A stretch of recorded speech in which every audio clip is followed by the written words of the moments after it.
Good afternoon to everyone present here. I was born and brought up in the hills of Darjeeling, where the mist wraps itself around the tea gardens, and the mountains reminds you how small you are, but never insignificant. At my boarding school, I was a young kid, but I carried something very heavy. I carried a stammer. For me, words felt like climbing the Mount Everest, and each and every sentences felt like a battlefield. And for me, boarding school was not kind. I was mocked. I was ragged. I was typically broken down into pieces. And later on life, when I shifted to Kolkata, so I prayed for a small change, but nothing changed. Same mockery, same ridicule. And if that wasn't enough, my dear audience, in my childhood, I was about to die. Pneumonia ravaged my lungs. I can still remember those sharp hospital smells, those beeping machines, my parents' face frozen, and a doctor fought for me, and I was saved. So today, so as you see, I grew up with two battles. One for my breath and another for my voice. So today, I speak about redefining people, purpose, and possibilities. Because me as a person, I didn't had it easy. No. I had to redefine values to survive. Now let's talk about people. From childhood, people defined me by what I couldn't do. A stammerer who can't speak properly. Label sharper than knives, and words can hurt more than sticks or stones. But still, I can recall some people from my childhood. There was a teacher in my school who waited patiently for me to finish my sentences, who never filled my gaps.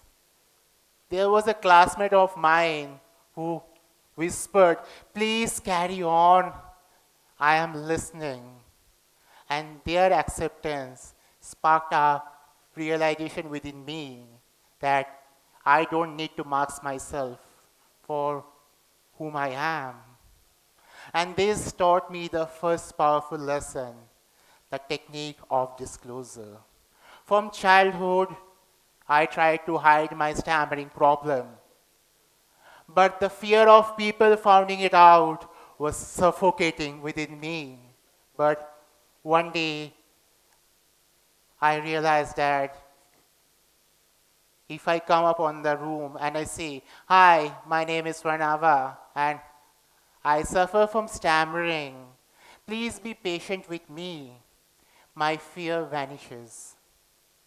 So, my dear stammerers who are listening to me, don't hide your stammering. Please start advertising it. Because when you name the giant in the room, that giant vanishes. So don't hide your problem. Because by disclosing about your stammering, you don't reduce your value, but you gain command. But now looking back, the command came from the people who let me to be me. Me as a corporate lawyer, I know laws and contracts matter, but people matter more. Me as author, I know words matter, but listeners matter more. People around us can diminish your value, or they can help you to discover it. Now let's talk about purpose. From childhood, I thought that stammering was my curse. But later on life, I realized that stammering was my gift. It forced me to listen. It taught me patience. It taught me empathy. It shaped the lawyer I become. In law, precision is very important. Just because I found a word affidavit quite difficult to pronounce, I cannot swap it for paper.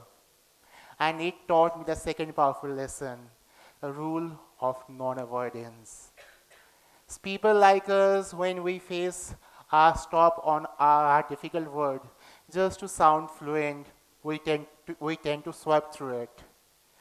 But for me, each and every time I did that, it felt like I betrayed my own intelligence. So, my dear stammerers, or the people who are listening to me, who are suffering from stammering, don't trade the truth to sound fluent. If some word is difficult for you, try to struggle through it, because your precision is far more important. Don't trade it to sound fluent. And as I stopped running from my difficult words, I stopped running from my difficult dreams. When I wrote my first book, The Unbroken Voice, that book is not about me, but that book is about the people who felt silenced or diminished.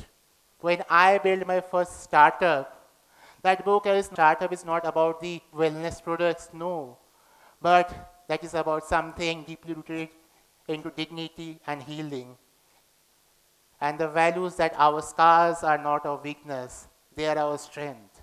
When I joined the Indian Stammering Association, so it's not charity, but it's me standing with young boys and girls and reminding me of my younger self.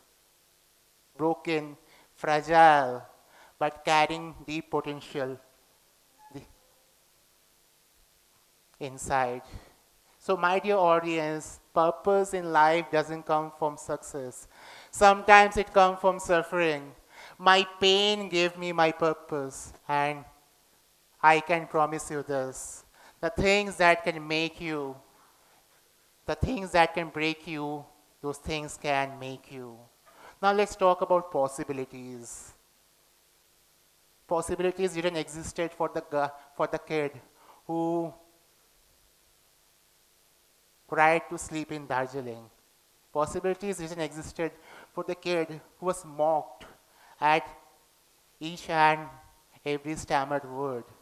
But possibilities slowly started to reveal itself in front of me when I spoke in front of a small group, and when a reader wrote to me that your book gave me courage. And the moment I got invited from a world-renowned university. Now let me tell you this, why this mattered. I wasn't invited there because my voice was fluent, no, nor my resume was flawless. I was invited there because I had a story of resilience. My perspective mattered, and my voice that refused to stay broken. At that university, I joined the flagship leadership program. Though I joined the program online, but that thing taught me the third powerful lesson, the art of eye contact. Sometimes when we stammer, we tend to move our eyes away from the people in shame or in fear. But while standing there virtually, I kept my gaze straight while looking forward to the people via my screen. So the main learning from you is that don't just look away when you stammer.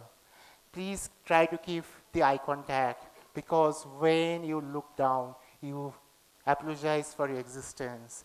But when you look up, you demand respect. And while standing there, I realized that leadership is not about having the most powerful voice, no, but leadership is about having the most authentic ones. From my childhood, I used to believe that my value is tied to fluency. So if I am not fluent, I am valueless. But later on in life, I realized that value is not in perfection, but in persistence. Value is not in eloquence, but in authenticity. Value is not in what breaks you down, but how you rise unbroken. So how we can redefine value? Just by surrounding yourself with the people who can lift you up higher and be the same for someone else. Let your pain drive towards your passion. And don't let the world's definition of impossible to don't let the world's definition of impossible to define your future. So I wish I could tell that fragile boy in Darjeeling whose lungs were almost about to fail, whose voice faltered, that one day your brokenness will become your biggest gift. One day you will stand up on stage like this and people will listen to you, not despite of your voice, but because of it. So to each one of you present here today, whatever your struggles, your scars, and your difficulties, don't let it to diminish your value. It defines your story, it fuels your purpose, and it expands your possibilities. Redefine value, redefine yourself, and let the world hear your unbroken voice. Thank you.